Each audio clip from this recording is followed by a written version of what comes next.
नमस्कार बंधुओं। काम, क्रोध, लोभ, मोह, ईर्षा, मत्सर ये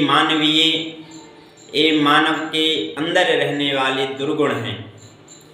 यह दुर्गुण जब तक मानव के अंदर वास करते हैं और उनकी प्रधानता रहती है तो मनुष्य दूसरों का पतन करता है और स्वयं का भी पतन करता है।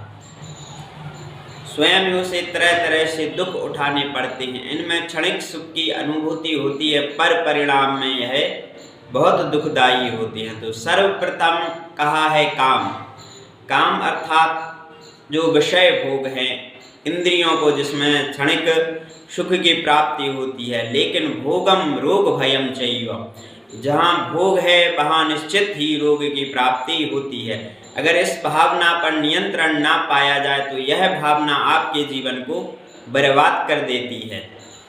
और पहले हमारे भारतवर्ष में इस भावना पर नियंत्रण पाने के कई उपाय होते थे और खुलकर माँ बाप भी इन उपायों को बताते थे कि बालकों को किस प्रकार ब्रह्मचर्य में स्थित रहना चाहिए। इससे उनके जीवन में उन्हें पूर्ण आयु प्राप्त होती थी, जीवन में आरोग्यता होती थी, पूर्ण युवा अवस्था और स्वस्थ रहते थे।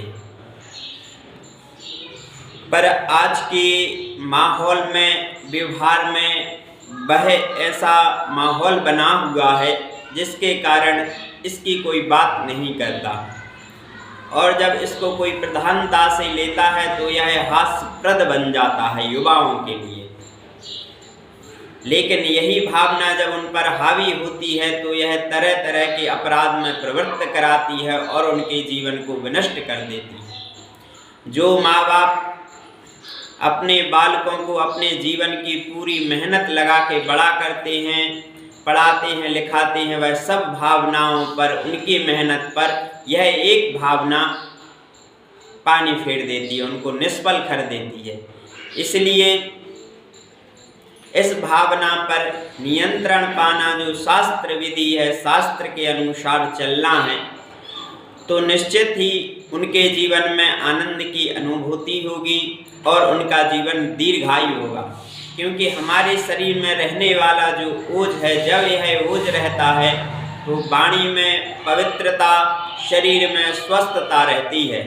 यह आयुर्वेद का कथन है।